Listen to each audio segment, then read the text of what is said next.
মানুষকে মাফ করে দিবেন এবং জাহান্নাম থেকে মুক্ত দিবেন।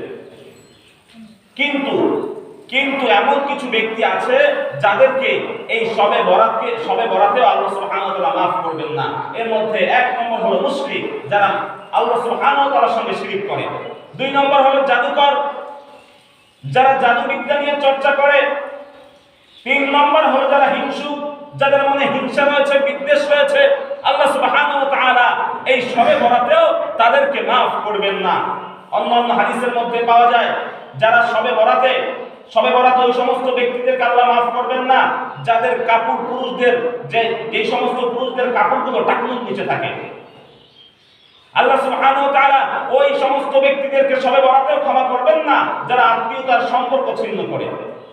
আল্লাহ সুবহানাহু ওয়া তাআলা শবে বরাতে ওই সমস্ত লোকদেরকেও ক্ষমা করবেন না যারা পিতামাতার অবাধ্য সন্তান, যারা মা বাবার কথা শোনে না।